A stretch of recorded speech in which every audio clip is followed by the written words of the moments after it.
Hi, Nicholas. How are you? Hi, how's it going? Good. So to start, I love a girl at the center of a movie kind of deal. But what I really like is that she ends up being a detective because I think very rarely do we get detective stories that have girls at the center, especially ones that are like this, where she's more obsessed with social media than anything else. Yeah. But for you, what is the fun of, having the comedic elements on top of this detective story with such a kind of unreliable detective at the center of it? Yeah, it's funny that you mentioned that you phrased it as putting the comedy on top of the detective story when really when we were kind of conceiving of this, it was more like, okay, how do we take Esther's comedic persona, which we're going to build a movie around, Hmm. and make it feel like a movie and not just like a sketch or something, or just taking somebody's stand-up act and putting it on screen. And so what we did was try to movify that, to movify Hmm. her stage persona and her comedic style, was laying the detective story on top of the comedy rather than vice versa, because we knew we were making a comedy, Mm. a movie starring a comedian, full of comedians. So the detective story was something that we concocted to make the movie feel more like a real movie, and to give it more of a story, and a framework to be able to work in all of her comedic timing and her jokes, and so that was kind of how the two came together. Was very early on. It was trying to make it bigger by adding the detective story. I love that. Well, and it was also what I think is so interesting too is when you look at this movie, it has the feel of those comedies from like the early aughts and the mid 2000s because it's all of the comedians that are popular today showing up in like random small roles, which is like what we did a lot back then. And we've kind of moved away from that with comedies. Was that all your intention of like, having Gabrus in there and having like all of these like comedians that people know now making those appearances? Yeah, sure. It was. I've made a movie before called Grandma's Boy, which is a big Mhm. ensemble and lots of little roles and cameos and stuff. So I was experienced with that, and I had worked a lot with Comedy Central, many shows and specials over there, which is it's kind of a similar Yeah. tact idea that you're trying to populate with as many funny people as possible. And yes, I mean, I've worked with Happy Madison for a couple of decades now, and so that's where I studied and learned. And as you know, Happy Madison has a long history of populating all their films, lots of cameos, lots of comedians and comedic actors. So we were certainly inspired by that, and certainly I like that you're catching on to the kind of throwback quality of the movie, which is something that was very intentional. We wanted it to feel, I mean, even more like an '80s movie, Hmm. if you will. So yeah, I mean that was totally intentional, from the beginning. Is Um, that, oh, sorry. Is that for you though? Like, I've studied comedy in New York, and like, so to see, comedies kind of not happening in the way that they did when I was younger. And so now it's like movies like this are such a rare kind of gem because you're like, oh, comedy's back. Is that for you as someone who's been in comedy so long, kind of your goal to keep that idea alive within your movies of like, no, but these worked for a reason back then, like in bringing those back? yeah, I mean, I wanted to make a movie with Esther, and Hmm. so I knew it was going to be a comedy. And so starting with that, it wasn't maybe so, I didn't have such lofty aspirations as to, I didn't think I'm going to be able to keep comedy alive or anything like that.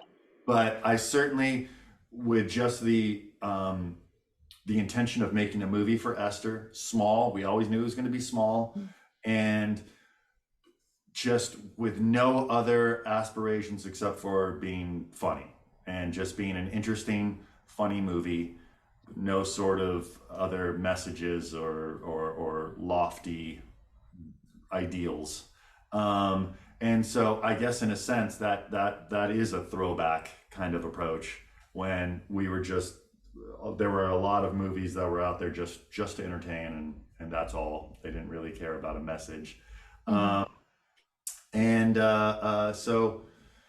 yeah, I mean, we set out to make a straight up funny movie, and I that was that, you know. But certainly, I didn't think that. I mean, we weren't so confident in ourselves that we thought that we could just throw down the gauntlet and say this is the way comedies need to be again.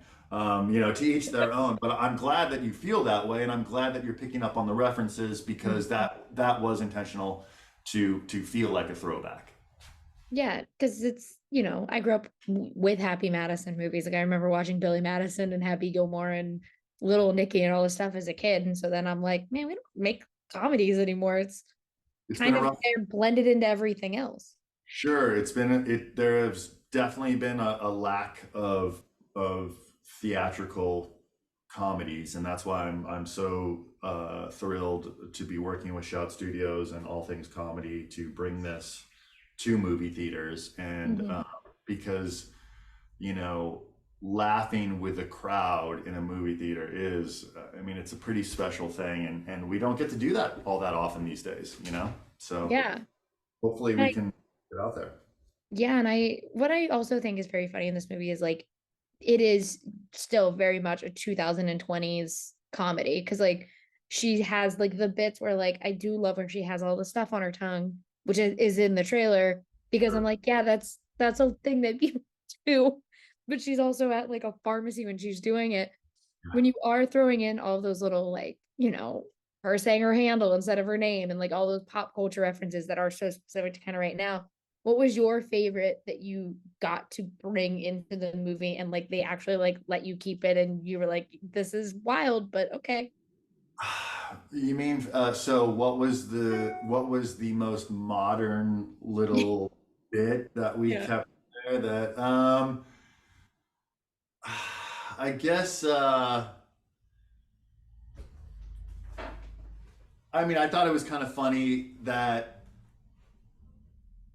a dominion a tiny girl like Esther like or June I should say could walk into a bar and kind of scare a bunch of grown men, a bunch of surly men by threatening to cancel them and like unleash her followers on them. I thought that was a pretty, you know, threatening cancellation in a sense, and that she was just wielding that around in a kind of like a psychotic Karen type of way, but Yeah. not, you know, it was justified. So that's one of my favorite bits, which is also in the trailer, just like Yeah. scaring guys, scaring guys who just don't want to be on a girl's camera who has a large social media following. That's maybe my favorite modern bit. Yeah, I did love that it had Matt Walsh. Also, like that scene had Matt Walsh in it because I was like, I love Matt Walsh very much. But for my last question with a movie that is like this, that has so many comedians that if you are a fan of comedy now in 2024, you will recognize, if not all of them, the majority of them. Who was the one that you were like, they're gonna want to be in this movie, but then like 100% was like, yeah, I'll do it. Oh, which person who ended up in the movie that I thought maybe wouldn't want to do it? Yeah. I expected everybody to want to do it. Uh, um, you know, I was very excited that Bill Burr ended up doing the part of the doctor. Mhm. You know, he certainly didn't have to. He was already producing the movie. So I was very excited to work with Bill on that scene, and we had a really good time. So um, you know, I was really excited. I mean, I loved everybody in the movie, and everybody did us a favor in a sense because the movie was it's very small, and many of these people are very successful. And but yeah, I hadn't worked with Bill before, Mhm. so many of the people I had worked with, but Bill was somebody who I hadn't, so it was pretty exciting to shoot that scene with him. Yeah, awesome. Thank you so much for talking with me today, and I can't wait for people to go and see Drugstore June. Oh, thank you so much. Yes, thank you. I'm glad you liked it. Awesome. Have a great one.